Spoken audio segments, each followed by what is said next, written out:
Hello guys, welcome back to Hindi Sahitya Margdarshan. आज से हम एनटीए यूजीसी के तहत इकाई 1 के बारे में पढ़ रहे हैं। तो आइए शुरू करते हैं। हिंदी भाषा का विकास भाग 1। ठीक है, सबसे पहले हम क्या पढ़ेंगे? भाषा की परिभाषा, जिसके द्वारा हम अपने भावों को लिखित अथवा कथित रूप से दूसरों को समझा सके और दूसरों के भावों को समझ सके, उसे क्या कहा जाता है? भाषा। ठीक है, समझा और समझ सके, अर्थात भाषा की सबसे बड़ी सार्थकता क्या है? किसी को समझना। ठीक है, किसी को समझना और समझ सके तो उसे क्या कहा जाता है? भाषा कहा जाता है। सरल शब्दों में सामान्यतः भाषा मनुष्य की सार्थक व्यक्त वाणी को कहा जाता है। सार्थक से क्या मतलब है? जैसे किसी चीज़ का कोई मीनिंग हो। ठीक है, कुछ भी बोलना भाषा नहीं हो सकता, सार्थकता होना उसमें बहुत ज़रूरी है।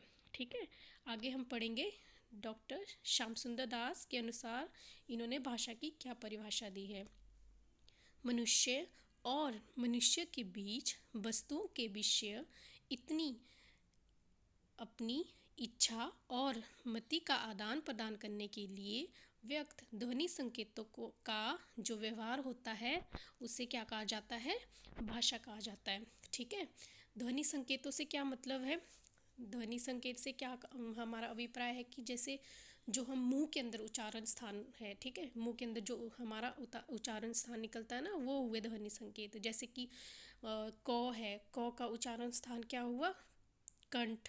ठीक है, तो उसी तरह से हम क्या कह सकते हैं? ध्वनि संकेतों का जो व्यवहार होता है उसे भाषा कहा जा सकता है। ठीक है, जब भी हमने इसके नोट्स बनाने हो तो आप शॉर्ट में लिख लीजिए यहाँ से, ध्वनि संकेतों का जो व्यवहार होता है उसे भाषा कहते हैं, श्याम सुंदर दास की। बस इतना ठीक होता है याद करने के लिए। ठीक है, आगे हम क्या शुरू करेंगे? चलिए, भाषा शब्द क्या है? संस्कृत के भाष धातु से बना है, जिसका अर्थ है बोलना। यहाँ 3 बातें विचारणीय है। सबसे पहले हम क्या पढ़ेंगे भाषा के बारे में? भाषा ध्वनि संकेत है। भाषा क्या है? एक तो क्या है? ध्वनि संकेत है। दूसरा क्या है? वह यादृच्छिक है। ठीक है, दूसरा यादृच्छिक है। और तीसरा क्या है? वह रूढ़ है। ठीक है, आइए सबसे पहले क्या पढ़ते हैं हम? भाषा ध्वनि संकेत है। सार्थक शब्दों के समूह या संकेत को भाषा कहते हैं। यह संकेत स्पष्ट होना चाहिए। ठीक है, पहले मैंने पीछे बताया था, सार्थक शब्द मतलब कुछ भी कहना भाषा नहीं हो सकता है। ठीक है, और दूसरा क्या आता है? यह यादृच्छिक है। यादृच्छिक से हमारा क्या अभिप्राय है? भाषा यादृच्छिक संकेत है। यहाँ शब्द और अर्थ में कोई तर्क संगत संबंध नहीं होता। ठीक है, जैसे कि हम कहते हैं कि बिल्ली कौवा हो गया, घोड़ा हो गया। ठीक है, तो कहते हैं कि मतलब इनको बिल्ली को बिल्ली क्यों बोला जाता है, कौवे को कौवा क्यों कहते हैं, इसके लिए हम कोई तर्क नहीं दे सकते हैं, क्योंकि हमें पता नहीं है कि क्यों बोला जाता है। यह बताना बहुत ज़्यादा कठिन है। ठीक है, इनकी ध्वनियों को समाज ने जैसा है वैसे ही स्वीकार कर लिया है। इसके पीछे ना तो कोई तर्क दे सकता है, ना हम इसके बारे में कुछ बता सकते हैं। ठीक है, फिर तीसरा क्या आता है? भाषा कैसी है? वह रूढ़ है। भाषा के ध्वनि संकेत रूढ़ होते हैं। परंपरा या युगों से अनेक प्रयोग होते आए हैं। जैसे औरत, बालक, वृक्ष आदि शब्दों का प्रयोग लोग अनंत काल से करते आ रहे हैं। बच्चे, जवान, बूढ़े सभी इसका प्रयोग करते हैं। क्यों करते हैं इसका कोई कारण नहीं है। ठीक है, ये प्रयोग तर्कहीन है। मतलब बालक को बालक ही बोला गया है पहले से ही। ठीक है, वृक्ष है तो वृक्ष ही बोला गया है। ठीक है, हम इसके बारे में कुछ बता नहीं सकते। ये जो प्रयोग है ये तर्कहीन है। तो आगे क्या पढ़ेंगे हम? भाषा के प्रकार। भाषा के कितने प्रकार हैं? 3 रूप होते हैं भाषा के। फर्स्ट है मौखिक। ठीक है, मौखिक रूप, लिखित रूप और सांकेतिक भाषा। तो आइए इसके बारे में पढ़ते हैं। दूसरे शब्दों में हम क्या क्या कहते हैं? जिन ध्वनि का उच्चारण करके या बोलकर हम अपनी बात दूसरों को समझाते हैं उसे मौखिक भाषा कहते हैं। मौखिक भाषा कौन सी हुई? जिनका क्या करते हम, जिनको हम क्या कहते हैं, बोलकर, ठीक है, दूसरों को समझाते हैं। कोई बात हमने बोलकर किसी को समझानी है, वो कौन सी भाषा हुई है हमारी? मौखिक भाषा। उदाहरण के लिए जब हम टेलीफोन में किसी से बात करते हैं तो वो भी कैसी होगी हमारी भाषा? मौखिक भाषा। दूरदर्शन हो गया, भाषण हो गया, या आपस में हम बातें कर रहे हैं, वो भी कैसी होगी हमारी भाषा?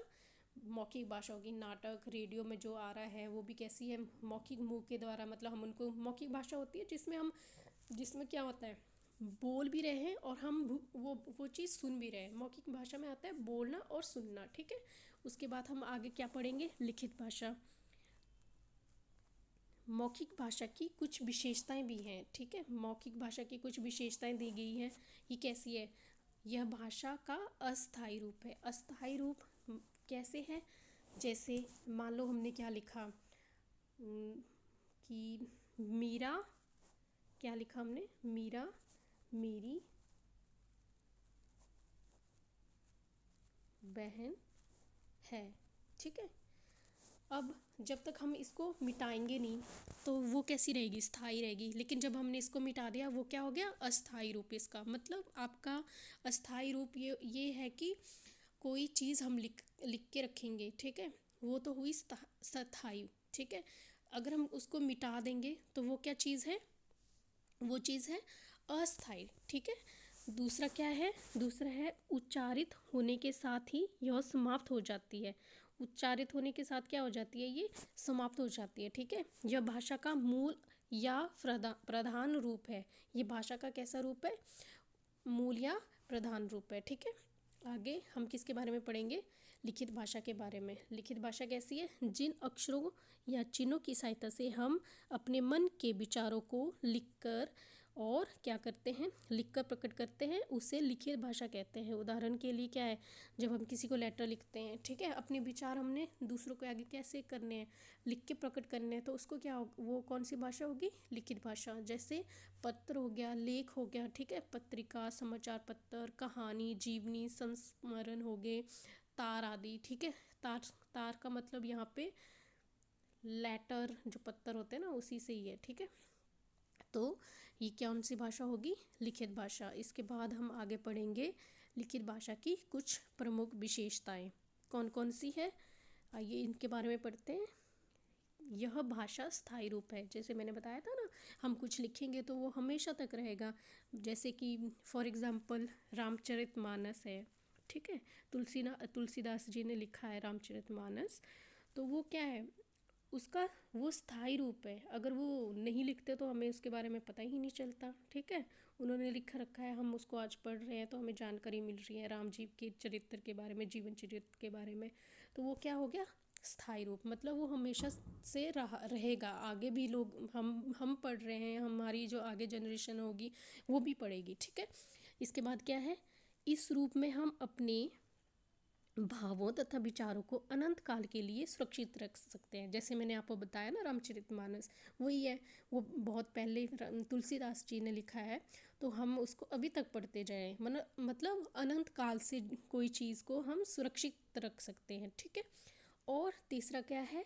यह रूप, यह अपेक्षा नहीं करता कि वक्ता और श्रोता आमने सामने हो। इसमें कोई ज़रूरत नहीं है कि हम आमने सामने हो। जैसे जो मौखिक भाषा, उसमें क्या है? मौखिक तो मतलब मेरे आगे कोई दूसरा होगा, वो सुनेगा, अपने विचार में उसको प्रकट कर रही हूँ, आमने सामने हो ना। इसमें नहीं है। श्रोता को आमने सामने की ज़रूरत नहीं पड़ती है इसमें, ठीक है। क्योंकि हमें पता है कि हम कुछ लिख रहे हैं तो कोई बात नहीं, हम बाद में भी उसको पढ़ सकते हैं ना। इसमें किसी को आमने सामने की ज़रूरत नहीं होती है। उसके बाद क्या है? इस रूप की आधारभूत इकाई वर्ण है जो उच्चारित ध्वनियों को अभिव्यक्त करती है। जैसे मैंने बताया था, उच्चारित ध्वनियाँ कौन क्या है? जैसे मतलब वर्ण क्या है? भाषा की सबसे छोटी इकाई जिसे तोड़ा ना जा सके, ठीक है। उच्चारित ध्वनियाँ जैसे वही मैंने बताया था, क का उच्चारण स्थान क्या है? कंठ, ठीक है।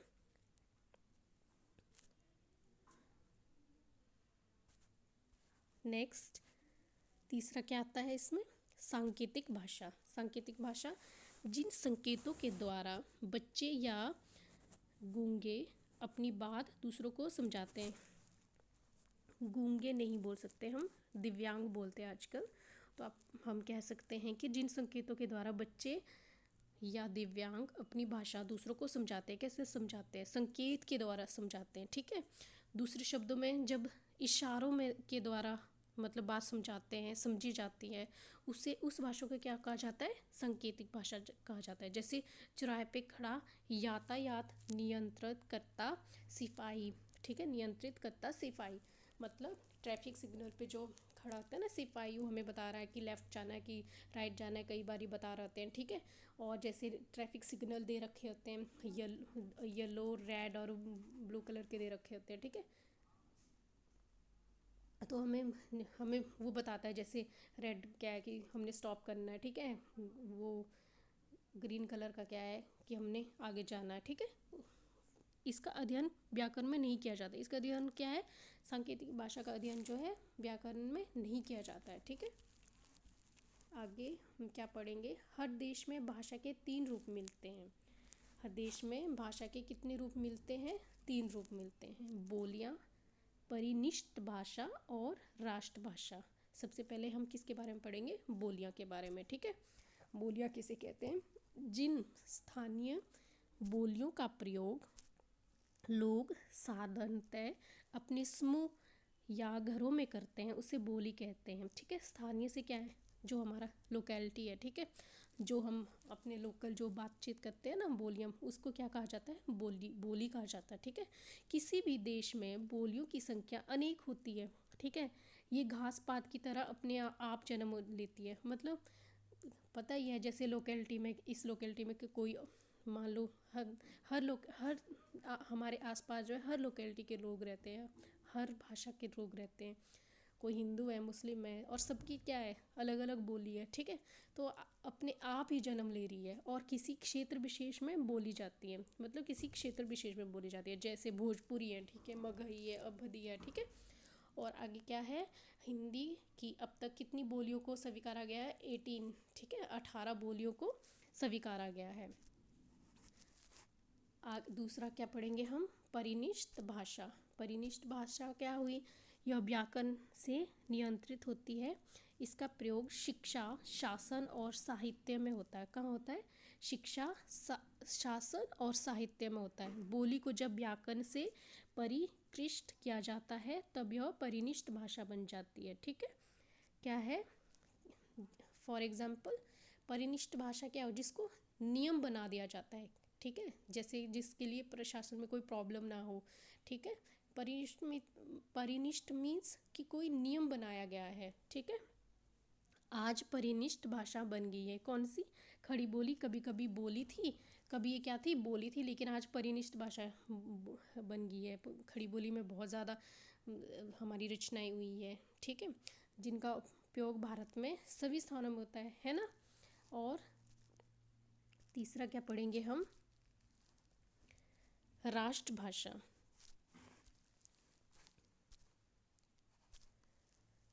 जब कोई भाषा किसी राष्ट्र के अधिकांश प्रदेशों में बहुमत द्वारा बोली या समझी जाती है तो वह राष्ट्रभाषा बन जाती है, ठीक है।